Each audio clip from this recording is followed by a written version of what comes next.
मेरे घर में मेहमान आने वाले थे और कुछ समझ नहीं आ रहा था कि ऐसा क्या बनाओ जो यूनिक और इंटरेस्टिंग हो और घर के सामान से ही बन जाए।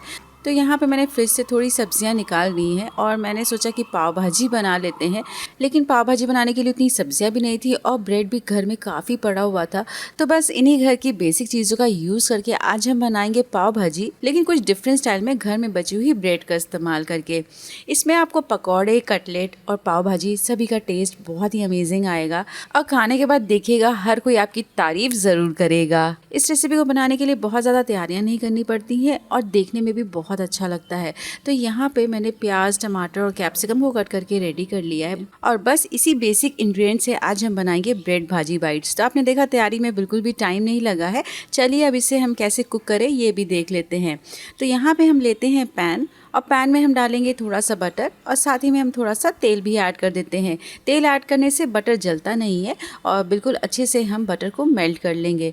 जैसे ही यहाँ पे बटर मेल्ट होगा वैसे ही हम इसमें डालते हैं जिंजर गार्लिक पेस्ट और इसे कुछ सेकंड के लिए सौटे कर लेंगे। आप यहाँ पे चाहें तो फ्रेश जिंजर गार्लिक भी ऐड कर सकते हैं, जिसे फाइनली चॉप कर लीजिए, या फिर अगर आप लहसुन नहीं खाते हैं तो लहसुन को स्किप कर सकते हैं। और फिर इसमें हम डालते हैं बारीक कटे हुए प्याज, साथ में हम बारीक कटी हुई शिमला मिर्च भी डाल देते हैं और यहाँ पे बारीक कटे हुए टमाटर भी डाल देते हैं। तो बस प्याज, टमाटर, शिमला मिर्च को हम यहाँ पे मीडियम लो फ्लेम पर रखकर तब तक भुनेंगे जब तक कि ये हल्के सॉफ्ट ना हो जाएं। तो इसे कंटिन्यूस चलाने की ज़रूरत नहीं है, बस मीडियम लो फ्लेम पर रखकर बीच बीच में चलाते हुए कुक कीजिए। बस यहाँ पे हमें सब्जियों को अच्छे से सॉफ्ट करना है, क्योंकि जब हम भाजी बनाते हैं तो सब्जियाँ बिल्कुल अच्छे से सॉफ्ट और मशी होती हैं। तो बिल्कुल हमें वैसे ही यहाँ पे टेक्सचर चाहिए। तो यहाँ पे सब्जियों को कुक होने में 4 से 5 मिनट लगेगा। तो कुकिंग को फास्ट करने के लिए इसी समय इसमें हम नमक डाल देते हैं, जिससे कि सारी सब्जियाँ जल्दी सॉफ्ट हो जाएंगी और नमक डाल के अच्छे से मिक्स कर लेंगे। अभी इस स्टेज पे हमें मसाले वगैरह कुछ भी ऐड नहीं करने हैं, सिर्फ नमक डालकर ही इसे अच्छे से मिक्स करना है। अब यहाँ पे नमक को सब्जियों के साथ मिक्स करने के बाद इसे ढक देते हैं और 2 मिनट के लिए ढकते हुए हम पकाएंगे, तो सब्जियाँ और भी जल्दी सॉफ्ट हो जाएंगी। अगर आप मुझसे कुकिंग सीखना चाहते हैं तो मेरे बहुत सारे कोर्सेज है, वो भी बहुत ही कम प्राइस में। इसके लिए आप मेरे ऐप को डाउनलोड कर सकते हैं, जिसका लिंक मैंने डिस्क्रिप्शन बॉक्स में दे दिया है। तो बस 2 मिनट ही हुआ है मीडियम लो फ्लेम पर रखकर कुक करते हुए और सब्जियां हल्की सॉफ्ट हो गई हैं। तो इसी स्टेज पे हम इसमें डालते हैं बारीक कटी हुई हरी मिर्च और साथ ही में इसमें हम कश्मीरी लाल मिर्च पाउडर डालते हैं और फिर इसमें हम डालेंगे पाव भाजी मसाला और सभी मसालों को अब हम सब्जियों के साथ बिल्कुल अच्छे से मिक्स कर लेंगे। तो इस रेसिपी का जो मेन इंग्रेडिएंट है ना, वो है पाव भाजी मसाला। इसे आप अच्छी क्वांटिटी में डालिए, जिससे कि टेस्ट बहुत अच्छा आएगा। मिक्स करते समय आप स्पैचुला से प्रेस करते हुए इसे मिक्स करिए, ताकि सब्जियां जो है अच्छे से घुल जाएं और बिल्कुल मशी हो जाएं। हमें यहाँ पे बिल्कुल भी क्रंची टेस्ट नहीं चाहिए, बिल्कुल अच्छे से हमें भाजी की तरह इसे मिक्स करना है। अब यहाँ पे हमें मसालों को भी बहुत ज़्यादा भुनना नहीं है और इस रेसिपी को बनाने के लिए सिर्फ लाल मिर्च पाउडर और पाव भाजी मसाला ही हम यूज़ करेंगे, बाकी कोई मसाले की ज़रूरत नहीं है। इस वीडियो में बहुत सारे टिप्स शेयर करूंगी, जिससे कि आपका भी नाश्ता बिल्कुल परफेक्ट बने। और रेसिपी अच्छी लगे तो वीडियो को लाइक और कॉमेंट ज़रूर कीजिएगा और चैनल को सब्सक्राइब करना ना भूलें। तो यहाँ पे देखिए बिल्कुल अच्छे से सॉफ्ट और मशी सा ये हमारा मिक्सचर हो गया है। अब इसमें हम डालेंगे आलू। तो यहाँ पे मैंने लिया है 4 उबले हुए आलू और इसे हम बिल्कुल अच्छे से पोटैटो मैशर से मैश कर लेते हैं। यहाँ पे ग्रेट वगैरह कुछ भी नहीं करना है, सिंपली इस तरीके से मैश कर लीजिए। मैश के टाइम में ही मैं यहाँ पे उबली हुई मटर भी डाल देती हूँ, जिससे ये भी आलू के साथ बिल्कुल अच्छे से मैश हो जाएगा। ये काम आप चाहें तो हाथों से भी कर सकते हैं, लेकिन पोटैटो मैशर से बहुत जल्दी काम हो जाता है। और इस तरीके से मैश करने के बाद अब इसे हम तुरंत ही डालते हैं कुक किए हुए मिक्सचर के साथ। तो यहाँ पे मैंने आधे से ज़्यादा आलू का मिक्सचर इसमें डाल दिया है और थोड़ा सा बच गया था, इसे मैं नहीं डाल रही हूँ। और बिल्कुल अच्छे से स्पैचुला से मैश करते हुए हम इसे सब्जियों के साथ मिक्स कर लेंगे। मेरे घर में तो बहुत अच्छी सी खुशबू आ रही है, बिल्कुल भाजी जैसा टेक्सचर आया है। ये देखिए बहुत ही अच्छे से सभी को मिक्स कर लिया है। अब इसी समय इसमें थोड़ा सा स्प्रिंग ऑनियन डालते हैं और फिर से इसे मिक्स कर लेंगे। अब यहाँ पे अगर आपके पास स्प्रिंग ऑनियन नहीं है तो ये बिल्कुल ऑप्शनल है, स्किप कर सकते हैं। और थोड़ा सा मिक्स करने के बाद अब मैंने लिया पोटैटो मैशर, इसे हम बिल्कुल अच्छे से एक बार मैश कर लेते हैं। मतलब यहाँ पे जो मैं फिलिंग के लिए मसाला बना रही हूँ, इसका टेस्ट और टेक्सचर बिल्कुल भाजी जैसा होना चाहिए। तो यहाँ पे जो मैंने फिलिंग के लिए मसाला बनाया ना, इसका यूज़ आप चाहें तो पाव भाजी में भी कर सकते हैं। बस यहाँ पे ये देखिए मैंने बिल्कुल सॉफ्ट और स्टिकी सा मसाला बनाया है, लेकिन अगर आप भाजी बना रहे हैं तो इसमें थोड़ा सा पानी ज़रूर ऐड कर दीजिए और थोड़ा सा पतला सा मिक्सचर बनेगा। तो इसे आप पाव भाजी जैसे भी सर्व कर सकते हैं, लेकिन हमेशा हम घर में कुछ ना कुछ एक्सपेरिमेंट करते रहते हैं, इसलिए आज मैं बहुत ही इंटरेस्टिंग वे में ब्रेड भाजी बाइट्स बनाऊंगी। और साथ ही में काम करते करते मुझे आइडिया कि इसके रोल्स भी हम बना सकते हैं। तो दोनों ही तरीका बड़ा ही इंटरेस्टिंग है। इसे देखने के बाद कॉमेंट करके ज़रूर बताइए कि आपको कौन सा तरीका सबसे ज़्यादा अच्छा लगा। तो तो बिल्कुल सॉफ्ट सा ये मिक्सचर बनके रेडी है। लास्ट में इसमें डालते हैं धनिया की पत्ती और बिल्कुल अच्छे से मिक्स कर लेंगे और बहुत ही हमारी ये चटपटी सी मज़ेदार फिलिंग बनके रेडी हो गई है, जिससे आप सैंडविचेस बना सकते हैं, पराठे के साथ सर्व कर सकते हैं और चावल दाल के साथ भी ये बड़ा ही अमेजिंग लगता है। लेकिन इस नाश्ते को बनाने के लिए चलिए आज हम लेते हैं ब्रेड। तो यहाँ पे मैंने व्हाइट ब्रेड स्लाइसेस ली है। आप इसी नाश्ते को ब्राउन ब्रेड स्लाइसेस से भी बना सकते हैं या फिर मल्टीग्रेन ब्रेड भी ले सकते हैं।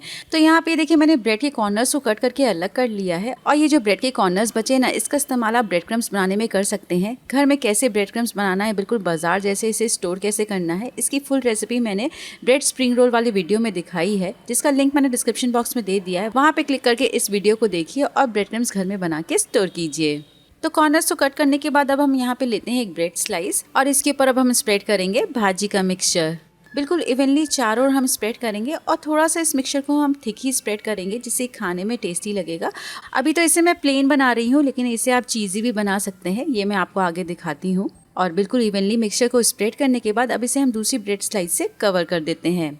तो बिल्कुल सैंडविच जैसा हमें इसे बनाना है और अब हमें इसके बाइट्स बनाने हैं, इसलिए हम इसे इस तरीके से इक्वल 4 पोर्शंस में डिवाइड कर लेते हैं। अगर कट करते समय फिलिंग बाहर निकल रही है तो इसे आप फिर से ठीक कर सकते हैं। तो इस तरीके से छोटे छोटे बाइट्स बना के रेडी कर लिए हैं और इसे अगर आपको चीज़ी बनाना है तो सेम उसी तरीके से ब्रेड के ऊपर भाजी का मिक्सचर लगाएंगे और इस समय यहाँ पर हम स्प्रेड करते हैं मोज़रेला चीज़। और जब हम टॉप पार्ट में चीज़ को स्प्रेड कर देते हैं ना, तो दूसरी ब्रेड को स्टिक करने के लिए इसके ऊपर हल्का सा भाजी का मिक्सचर लगाएंगे, जिससे कि दूसरी ब्रेड जो है चीज़ के ऊपर अच्छे से स्टिक हो जाए।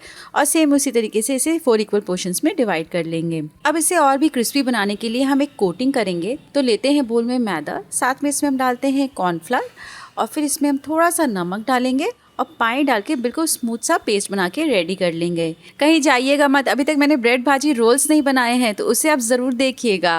तो देखिए बहुत ही बढ़िया स्मूथ सा पेस्ट बन के रेडी हो गया है। बहुत ज़्यादा थिक नहीं होना चाहिए, ना ही बहुत पतला होना चाहिए, बिल्कुल परफेक्ट है कंसिस्टेंसी।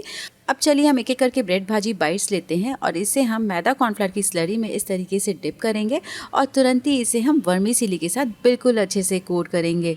वर्मीसिली को कोट करने से पहले हाथों को ज़रूर पोंछ लीजिए, नहीं तो वर्मीसिली जो है आपके हाथ में स्टिक हो जाएगी। इसे आप चाहें तो ब्रेड क्रम्स के साथ भी कोट कर सकते हैं, लेकिन वर्मीसिली से देखने में बड़ा ही अच्छा लगता है। और इस तरीके से चारों ओर ये देखिए मैंने बिल्कुल इवनली कोट कर लिया है। अगर फिलिंग थोड़ी दिख रही तो कोई प्रॉब्लम नहीं है, फ्राई करते समय बहुत ही अच्छे से कवर हो जाएगा। और बस सेम उसी तरीके से हम सभी ब्रेड भाजी बाइट्स को कोट करके रेडी कर लेंगे। अब चलिए इसके रोल्स कैसे बनाना है ये भी देख लेते हैं। तो यहाँ पे मैंने सेम वही वाइट ब्रेड लिया है और इसे एक बार हम रोल करके इस तरीके से फ्लैट कर लेंगे। तो यहाँ पे हमेशा ध्यान रहे कि जो ब्रेड लेना बिल्कुल सॉफ्ट होनी चाहिए, तो बहुत ही आसानी से रोल होगा। और अब इसके एक साइड में हम लगाते हैं थोड़ा सा पानी, जिससे कि रोल करने के बाद फिलिंग अच्छे से सील हो जाएगी। अब रोल बनाने के लिए लेते हैं भाजी का मिक्सचर और इसे एक साइड में इस तरीके से रखेंगे। अगर आपको यहाँ पे चीज़ी बनाना है तो ऊपर से हम लगाते हैं मोज़रेला चीज़, और अगर प्लेन रखना है तो आप चीज़ अवॉइड कर सकते हैं। और बिल्कुल इस तरीके से हम इसे जेंटली रोल करके अच्छे से सील कर लेंगे। तो ये देखिए बिल्कुल परफेक्टली हमारे रोल्स भी बन के रेडी हो गए हैं। और सेम उसी तरीके से अब हम एक एक करके रोल को भी मैदा कॉर्नफ्लावर की स्लरी में डिप करेंगे और डिप करने के बाद तुरंत ही इसे हम वर्मीसिली के साथ कोट कर लेंगे। बहुत ही बढ़िया से रोल्स भी बन के रेडी होते हैं, खाने में बहुत ही मज़ेदार लगते हैं, देखने में भी बहुत ही अच्छा लगता है। और ये जो रोल के साइड्स है ना, इसकी फिलिंग जो है अच्छे से कवर नहीं हुई है, तो इसके साइड्स को हम एक बार मैदा कॉर्नफ्लावर की स्लरी में डिप करते हैं और वर्मीसिली के साथ अच्छे से कोट करके बिल्कुल टाइटली सील कर लेंगे। तो देखा ना, स्लरी में फिर से डिप करने के बाद जो फिलिंग है बिल्कुल अच्छे से सील हो गई है और इस तरीके से हमारे बाइट्स और रोल बन के रेडी हो गए हैं। अब चलिए इसे हमें फ्राई करना है। तो फ्राई करने के लिए मैंने यहाँ पे तेल को अच्छे से गर्म कर लिया है और मीडियम हाई फ्लेम पर रखकर सबसे पहले हम ब्रेड भाजी बाइट्स को फ्राई कर लेते हैं। आप चाहें तो ब्रेड भाजी बाइट्स को वर्मीसिली के साथ कोट करने के बाद 4 से 5 घंटे फ्रिज में रख सकते हैं और जब मेहमान घर पे आए तो इसे आप तुरंत ही फ्राई करके सर्व कर सकते हैं। तो मतलब इस नाश्ते को बनाने की खास बात यह है कि इसे आप पहले ही बना के रख सकते हैं। और ये देखिए उलट पलट के बहुत ही बढ़िया से गोल्डन ब्राउन हो गए हैं। 2 से 3 मिनट में ही फ्राई हो जाते हैं, क्योंकि हमें यहाँ पे बहुत ज़्यादा अंदर तक सेकना नहीं होता है, इसलिए मीडियम हाई फ्लेम पर रखकर जब तक गोल्डन ब्राउन नहीं हो जाए तब तक ही फ्राई कीजिए। तो अब इसे हम पैन से बाहर निकालते हैं और चलिए मैं आपको चीज़ वाला गर्मा गर्म तोड़ कर भी दिखाती हूँ। ये देखिए अंदर की जो चीज़ है ना, कितनी बढ़िया लग रही है, बहुत ही चीज़ी बना है और खाने में बड़ा ही कमाल का लगता है। और चलिए सेम उसी तरीके से अब हम रोल्स को भी फ्राई कर लेते हैं। तो रोल्स को भी हम गर्म तेल में डाल के उलट पलट के सेम उसी तरीके से फ्राई करेंगे जब तक कि ये गोल्डन ब्राउन और क्रिस्प ना हो जाए। इन रोल्स को भी आप पहले ही बना के फ्रिज में रख सकते हैं और अगर आप तेल अवॉइड कर रहे हैं तो इस नाश्ते को आप एयर फ्राई भी कर सकते हैं। और ये देखिए हमारे बहुत ही बढ़िया ब्रेड भाजी रोल्स भी बनके रेडी हो गए हैं। देखने में बड़े ही कमाल के लग रहे हैं और तोड़ने के बाद मैं आपको इसके अंदर की फिलिंग दिखाती हूँ। ये देखिए बहुत ही अमेजिंग है और इस रोल को मैंने चीज़ी बनाया था, तो ये देखिए अंदर की जो चीज़ है ना पूरी तरीके से मेल्ट हो गई है। काफ़ी यूनिक और इंटरेस्टिंग सी रेसिपी है। घर में कुछ डिफरेंट बनाना हो, मेहमान आने वाले हो तो इसे आप ज़रूर बनाइए। और मेरे यहाँ तो गेस्ट को बहुत पसंद आया। अच्छी बनी है। तो कैसी लगी रेसिपी? अगर अच्छी लगी है तो कमेंट में अच्छी बनी है ज़रूर लिखिए और ऐसी ही ईजी और इंटरेस्टिंग रेसिपीज़ देखने के लिए चैनल को ज़रूर सब्सक्राइब कर दीजिए। और इससे पहले मैंने ब्रेड ढोकला सैंडविच बनाया था जो कि बहुत ही ईजी और टेस्टी सी रेसिपी है, तो इसकी रेसिपी को आप यहाँ पे क्लिक करके ज़रूर देखिए।